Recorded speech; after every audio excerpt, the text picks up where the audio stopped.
സത്യമായിട്ട് എനിക്കൊരു അബദ്ധം പറ്റിയതാ. മിണ്ടരുത്. ഈ വണ്ടി വിറ്റാലേ ഞാൻ ആ വീട്ടുമുറ്റത്ത് വരത്തുള്ളൂ. നിങ്ങൾ എന്ന് കേൾക്കണം, ഈ ചോറൂണ് ചോറൂണ് പോലും ഈ ഷോറൂമിൽ ഇന്ന് ഈ വണ്ടി ഇത് തന്നെ വിൽക്കണമെന്ന് പറഞ്ഞാൽ എവിടുത്തെ ഇടപാടാടിയത്? ആ അതെ തോന്നും. ഇപ്പൊ ഇവിടെ എന്താ നടന്നേ? ഇപ്പൊ എന്താ ഇവിടെ നടന്നേന്ന്? എടീ, ഇത് കാറിന്റെ ഷോറൂമാണ്, അല്ല നിനക്ക് ഷോ കാണിക്കാനുള്ള റൂമല്ല അത്. ആരാണ്ട് വിളിക്കുകയും ചെയ്യുന്നല്ലോ, ഗ്രഹപ്പഴ പിടിക്കാൻ കൊണ്ട്. ഹലോ ഹലോ, സാറേ, കാർ ഡെലിവറി ചെയ്തിട്ട് ഒരുപാട് സമയമായല്ലോ, കാർ എടുത്ത് മാറ്റുന്നില്ലേ? അത് ചെറിയൊരു വിഷയം ഉണ്ടെന്ന്. എന്ത് വിഷയം സാറേ? നമ്മൾ സാധാരണ ഈ ഷോറൂമിൽ നിന്ന് വണ്ടി ഇറക്കുമ്പോഴേ നാരങ്ങ വെക്കുന്ന ഒരു പതിവുണ്ടല്ലോ. അയ്യോ, ഇവിടുന്ന് ആര് വണ്ടി ഇറക്കിയാലും 4 വീലിലും നാരങ്ങ വെക്കുന്ന ഒരു പതിവ് തന്നെയാണോ? ഉണ്ടല്ലോ. ഉണ്ട്. പക്ഷെ ഞാൻ വണ്ടി ഇറക്കിയപ്പോഴുണ്ടല്ലോ എന്റെ അമ്മായിച്ചനാ ഈ നാരങ്ങ വെച്ചത്. അയ്യോ, അമ്മായിയപ്പൻ സ്നേഹം കൊണ്ട് വെച്ചതല്ലേ, അതിനെന്താ കുഴപ്പം? ഈ നാശം പിടിക്കാൻ കൈ വലിക്കുന്നതിന് മുമ്പ് ഞാൻ കൈയുടെ മണ്ടക്കട വണ്ടിയാക്കി. അയ്യോ, അതാണോ വിഷയം? പിന്നെ അതാ വിഷയം. ഇപ്പൊ ഇവള് പറയുവാ ഞാൻ ഇത് അറിഞ്ഞുകൊണ്ട് ചെയ്തതാന്ന്. പക്ഷെ ഒരു കാര്യമുണ്ട്, ഇതിനൊക്കെ ബോധം വെളിവൊന്നുമില്ല. ഒന്നാമത് ഇവളൊക്കെ മുടിഞ്ഞ അന്ധവിശ്വാസിയാണോ? പിന്നെ അന്ധവിശ്വാസിയാന്ന് അങ്ങ് അറ്റവാ. ആണോ? പിന്നെ ഒരു കാര്യമുണ്ട്, ഇവളിപ്പോ പറയുവാ ഇത് ചോര കണ്ട വണ്ടി ഇല്ലയോ, അന്ന് ഈ ഷോറൂമിൽ തന്നെ അങ്ങ് വിറ്റേക്കാന്ന്. അയ്യോ, ഇപ്പൊ എടുത്ത വണ്ടി സാറേ ഇപ്പൊ വിൽക്കാനൊന്നും പറ്റൂല സാറേ, നഷ്ടമാണ് സാറിന്. അതാ ഞാൻ പറഞ്ഞ അവളെ പറഞ്ഞ് ഞാൻ കൂളാക്കാം. കൂൾ ഡ്രിങ്ക്സ് വല്ലതും എടുക്കണോ? അവളിപ്പോ ഫ്രീസറിനകത്ത് കയറ്റും, അന്നേരം കൂൾ ഡ്രിങ്ക്സ്. സത്യമായിട്ട് എനിക്ക് കയ്യിൽ നിന്ന് അബദ്ധം പറ്റിയ, അതിന് ഈ വണ്ടി എന്ത് പഠിച്ചടി? എന്റെ അച്ഛന്റെ ടയറിൽ കൂടെ കൈ കയറ്റി ഇറക്കിയ വണ്ടിയായത്. അയ്യോ അല്ല, എന്റെ അച്ഛന്റെ കൈ കൂടെ ടയർ കയറി ഇറങ്ങിയ വണ്ടിയായത്. എന്നിട്ട് നിങ്ങൾക്ക് മനസ്സിലായില്ല മനുഷ്യ, ഇത് എരണക്കേടാണെന്ന്? അയ്യോ, നിനക്കിത് ഇപ്പഴാ മനസ്സിലായേ? എടി വച്ചാ നിന്നെ ഞാൻ പെണ്ണ് കാണാൻ വന്നപ്പോഴേ ഉണ്ടല്ലോ എനിക്ക് മനസ്സിലായ ഇത് എരണക്കേടാന്ന്. ഞാൻ എന്റെ അച്ഛനെയാണോ പറഞ്ഞത്? ഈ വണ്ടിയല്ലേ പറഞ്ഞത്? എന്റെ ദൈവമേ, ഞാൻ അന്നാരേ പറഞ്ഞതാ ആ OLX ഒരു സെക്കൻഡ് ഹാൻഡ് വണ്ടി മേടിക്കാം. അപ്പൊ നിന്റെ തന്ത എന്താ പറഞ്ഞേ? അയ്യോ, OLX വണ്ടി മേടിക്കല്ലേ, അവര് സെക്കൻഡ് ഹാൻഡ് എന്ന് പറഞ്ഞു പുതിയത് നമ്മളെ പറ്റിക്കുമെന്ന്. അത്രയ്ക്ക് പോകുന്നുണ്ട് എന്റെ തന്തയ്ക്ക്. നിങ്ങൾ ഇതും പറയും ഇതിനപ്പുറവും പറയും. അല്ലെങ്കിൽ നിങ്ങൾക്ക് ഇപ്പൊ എന്നോടോ എന്റെ കുഞ്ഞിനോടോ എന്തിനാ എന്റെ അച്ഛനെ പോലും നിങ്ങൾ സ്നേഹമില്ല. തുളസി, നീ എന്തിനു വർത്താനം പറയുവാടി? എന്റെ കുഞ്ഞ് ഒരു ഐസ്ക്രീം മേടിച്ചാന്ന് ചോദിച്ചപ്പോ നിങ്ങൾ എന്തുവാ പറഞ്ഞേ? ഞാൻ എന്താ പറഞ്ഞു? എനിക്ക് സമയമില്ലാന്ന്, എനിക്ക് ഷോറൂമിൽ പോണെന്ന്. എന്നിട്ട് നിങ്ങൾ എന്തുവാ മനുഷ്യ കാണിച്ചേ? ഞാൻ എന്താ കാണിച്ചെന്ന് ഈ പറഞ്ഞു? വരുന്ന വഴിക്ക് നിങ്ങൾ അനിയന്റെ മകൻ വിഘ്നേഷിന് വയറ് നിറച്ച് ബെറോട്ട ഇറച്ചി മേടിച്ചു കൊടുത്തില്ലേ? എടി പറ്റാ, തിരുമേനി പറഞ്ഞിട്ടാന്ന്. ഓ, തിരുമേനി എന്തോ പറഞ്ഞേ?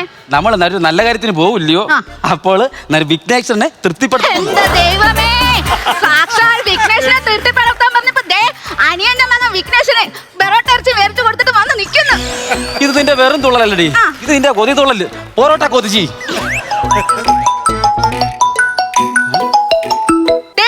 എന്റെ അച്ഛൻ ആശുപത്രിന്ന് വിളിക്കുന്നു. ഹലോ മോളെ, കൈക്ക് കുറവുണ്ടോ അച്ഛ? ഇല്ല മോളെ, പഴയ അളവ് തന്നെ. അവന്റെ നാക്കിക്കോടാൻ കയറ്റി ഇറക്കണ്ടേ? മോളെ, മോളെ, അവനോട് പറയണം സ്ത്രീധനത്തിന്റെ ബാക്കി കൊടുക്കണമെങ്കിൽ വേല ചെയ്യാൻ ഈ കൈ വേണമായിരുന്നല്ലോ. എന്റെ പൊന്നച്ഛാ, ഞാൻ അറിഞ്ഞോണ്ട് ചെയ്തതാണോ അത്? ഈ സ്ഥാനത്ത് ടയറിന് കാറ്റുണ്ടോന്ന് നോക്കിയായിരുന്നു നീ എന്റെ തലയിൽ കൂടെ കയറ്റുമായിരുന്നല്ലോടാ വണ്ടി. എന്റെ അച്ഛാ, ഞാനിതൊക്കെ അറിഞ്ഞോണ്ട് ചെയ്തതാണോ? പറ്റിപ്പോയി മോളെ. അച്ഛനെ ഒരു സ്വാമി അങ്ങോട്ട് പറഞ്ഞു വിടും. ആ സ്വാമി വന്ന് ആ വണ്ടിക്ക് ഒരു പ്രശ്നവും ഇല്ല എന്ന് കേട്ടെങ്കിൽ മാത്രമേ ഞാൻ ആ വണ്ടി വീട്ടിൽ കയറ്റത്തുള്ളൂ കേട്ടാ. മോളെ, കേട്ടോ, എന്റെ അച്ഛൻ പറഞ്ഞ കേട്ടല്ലോ. ഈ വണ്ടി എടുക്കണമെങ്കിൽ എന്റെ അച്ഛൻ പറഞ്ഞതുപോലെ മാത്രമേ ഈ വണ്ടി വീട്ടുമുറ്റത്ത് കയറത്തുള്ളൂ. അയ്യോ, എനിക്ക് ഇപ്പൊ തന്നെ എനിക്ക് മനസ്സിലായി, എനിക്കത് മതി, എനിക്കത് മാത്രം മതി. വീട്ടിൽ നിന്ന് ഇറങ്ങിയപ്പം തൊട്ടി കരട്ടി വീണപ്പോഴേ മനസ്സിലായി ഇത് അപശകുനാണെന്ന്. എന്തോ ചെയ്യാനാന്ന് പറ. ഒരു കാക്ക വന്നിട്ട് തൊട്ടിക്കത്തങ്ങ് ഇരുന്ന് മുടിഞ്ഞു പോകാനും കൊണ്ട് ആ തൊട്ടിയാ കിണറ്റിനകത്ത് വീണ്. അവള് ഈ പറയുന്നത് അതിപ്പോ അശുഭനമാന്നാ പറഞ്ഞേ. എടി, വിശ്വാസമൊക്കെ നല്ല, നിന്റെ ഈ അന്ധവിശ്വാസം ഉണ്ടല്ലോ നിനക്ക് ദോഷം ചെയ്യും. അന്തരീക്ഷത്തിൽ ദോഷം ഇടുവോ? ദോഷം ഉണ്ടാക്കുന്ന കാര്യമല്ലേ പറഞ്ഞേ? അന്ധവിശ്വാസം നിനക്ക് ദോഷം ചെയ്യുമെന്ന്. എനിക്കല്ലേ ഉണ്ടാവട്ടെ, ദോഷം ഉണ്ടാവട്ടെ. എനിക്കല്ലേ ദോഷം ഉണ്ടാവട്ടെ. ഉണ്ടാകണം.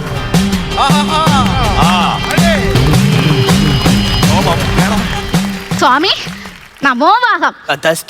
ഇതാരടി? ഇത് വർഷങ്ങൾ കൊണ്ട് എനിക്കറിയാം. നമ്മുടെ ക്ഷേത്രത്തിലൊക്കെ വന്നിട്ടുണ്ട്. എന്തിനു? പൊരിക്കച്ചവടത്തിനോ? എന്ത് മനോഹരമായ ദിനങ്ങളായിരുന്നു. നല്ലോണം നൃത്തങ്ങളൊക്കെ ചെയ്യാറുണ്ട്. അങ്ങനത്തെ നമ്മൾ ഒരുമിച്ച് നൃത്തങ്ങൾ ചെയ്തിട്ടുണ്ട്. ഈ മാറാലെ പിടിച്ചോനോ? ഓ, സ്വാമിയോ. വേണ്ട, ഇതൊന്നും എനിക്ക് അത്ര വിശ്വാസമൊന്നുമില്ല. പിന്നെ ഇവിടെ തന്ത പറഞ്ഞോണ്ടാ ഞാനിത് സമ്മതിച്ചത്. എന്റെ പൊന്നു സ്വാമി ജന്മനാ ഇങ്ങനെയാ, അങ്ങ് കോപിച്ചേക്കല്ലേ. നമ്മെ ഒട്ടും വിശ്വാസമില്ലെന്ന് തോന്നുന്നു. എനിക്ക് തീരെ വിശ്വാസമില്ല. എങ്കിൽ വിശ്വാസം പെടുന്ന രണ്ട് കാര്യങ്ങൾ നാം അങ്ങോട്ട് പറയട്ടെ. പറഞ്ഞു. നിങ്ങളുടെ അച്ഛന്റെ അച്ഛന്റെ അച്ഛന്റെ അച്ഛൻ മരിച്ചു പോയില്ലേ? മരിച്ചു പോയി സ്വാമി. ഞാൻ എന്താ പറയുന്നത്? 4 തലമുറക്കുള്ള മനുഷ്യൻ പിന്നെ മരിക്കത്തില്ലയോ? നിങ്ങളുടെ അച്ഛന്റെ അച്ഛന്റെ അച്ഛൻ മരിച്ചോ? മരിച്ചു. തഥാസ്തു. ഇങ്ങാര് പക്ക ഉടായിപ്പ ഇങ്ങാര്. ആന്ന്. എന്താണത്? എന്താണ് അതിന്റെ അർത്ഥം? അതിന്റെ അർത്ഥവും തേടി ഞാൻ ലോകത്തിന്റെ എല്ലാ മൂലയിലും നാം സഞ്ചരിച്ചു. എന്നിട്ടും എനിക്ക് അതിന്റെ അർത്ഥം പിടികിട്ടിയില്ല. പിന്നെ എൻ്റെ 6ാമത്തെ ഭാര്യയുടെ അനിയത്തിയെ കെട്ടി അവളോട് നാം ചോദിച്ചു. അവളും എന്നോട് പറഞ്ഞു തന്നില്ല. അത് എന്താണ് ഈ ഉടായിപ്പ്? ഈ നാടുതേളെ ഇങ്ങനെ പെണ്ണ് കെട്ടുന്നതാണ് ഈ ഉടായിപ്പ്. എന്റെ പൊന്നു സ്വാമി, അതും ഇതും പറഞ്ഞോണ്ട് നിൽക്കാതെ എന്റെ ഈ വണ്ടിയുടെ പ്രശ്നത്തിന് ഒരു പരിഹാരം കാണാം. കാണാം, നോക്കാം, നോക്കാം. 2 ഹെഡ്ലൈറ്റ് ഉണ്ട്. സ്റ്റിയറിംഗ് ഒന്നേ ഉള്ളൂ. പിന്നെ എല്ലാ വണ്ടിക്ക് 2 സ്റ്റിയറിംഗ് ഉണ്ടോ? ആശ്രമത്തിലെ വണ്ടിക്കൊക്കെ 2 സ്റ്റിയറിംഗ് ഉണ്ട്. ഒന്ന് മുന്നിലും ഒന്ന് പുറകിലും. അതെന്തോത്തിന്? പുറകോട്ടെടുക്കാൻ വളരെ എളുപ്പമായിരിക്കും. ഡ്രൈവർക്ക് സീറ്റ് മാറി ഇരുന്നാൽ മതി. സമ്മതിച്ചു. അബദ്ധം പറ്റിട്ടേ അതേ കയറി അങ്ങ് പിടിച്ചല്ലോ. അതല്ലല്ലേ, ഈ വണ്ടിയുടെ പേരും നാളും അങ്ങോട്ട് പറയുക. അയ്യോ, വണ്ടിക്കൊക്കെ നാളുണ്ടോ? ഞാൻ അതല്ല പറഞ്ഞത്. ഈ വണ്ടി ആരുടെ പേരിലാണെന്നാണ് നാം ചോദിച്ചത്. സ്വാമി എന്റെ പേരില്ല, എന്റെ അതല്ലേ, നാള് പറയുക. കാർത്തിക. കാർത്തികാനെയോ? കാർത്തികാനല്ല, കാർത്തിക. കാർത്തിക. കാർത്തിക എന്ന് പറയുമ്പോ നാളവട്ടം സിനിമയിലെ നായിക. എന്നോട് അതൊന്നാണ് ഞാൻ പറയാൻ പറഞ്ഞത്. കുട്ടി നാള് പറയുക. അത്തം ചിത്ര ജ്യോതി വിഷാദം. ഇത് എങ്ങോട്ട് കയറി പോവാ? കുട്ടിയുടെ നാള് പറയുക. എന്റെ നാള് പുണർത്തം. പുണർത്തം. പുണർത്തം എന്ന് പറയുമ്പോ പുണർത്തം ചിങ്ങം കഞ്ഞി പയർ. കഞ്ഞിയും പയറും. ചിങ്ങം കഞ്ഞി തുലാം വൃശ്ചികം. വൃശ്ചികം എന്ന് പറയുമ്പോ പുണർത്തം കാർത്തിക. പുണർത്തം കാർത്തിക എന്ന് പറയുമ്പോ വണ്ടിക്കല്ല പ്രശ്നം. പിന്നെ എന്ത് കിട്ടിക്കാടോ ഈ വിഷയം? ആരെന്ന് പറഞ്ഞാലേ, നിങ്ങളുടെ നാളുകൾ തമ്മിൽ ചേരാൻ പാടില്ല. നിങ്ങളുടെ നാളുകൾ തമ്മിൽ ചേർന്നാൽ ഈ കുട്ടിയുടെ അച്ഛന് ഈ അമാവാസിക്ക് മുമ്പ് ഒരു അപമൃത്യു വരെ സംഭവിക്കും. എന്താ നിന്റെ ചെബുക്കള് ഞാൻ അടിച്ചിളക്കും. എടാ നാക്കര എല്ലെന്ന് പറഞ്ഞു എന്ത് തോന്നിയ ദിവസം പറയോ? നിന്റെ താടിക്കാൻ തീ വെക്കും ഞാൻ. നിങ്ങൾ എന്നോട് ദേഷ്യപ്പെട്ടിട്ട് കാര്യമില്ല. പ്രശ്നത്തിൽ കണ്ടത് ഞാൻ പറഞ്ഞതേ ഉള്ളൂ. ഈ പ്രശ്നത്തിൽ കണ്ടല്ലടാ, നീ ഈ പ്രശ്നം ഉണ്ടാക്കാൻ വേണ്ടി പറഞ്ഞത്. എന്റെ പൊന്നു സ്വാമി, എന്റെ അച്ഛന്റെ ദോഷം മാറാൻ എന്തെങ്കിലും ഒരു പരിഹാരം സ്വാമി. അച്ഛന്റെ ദോഷം മാറാൻ പരിഹാരം എന്ന് പറയുമ്പോൾ പരിഹാരമുണ്ട്.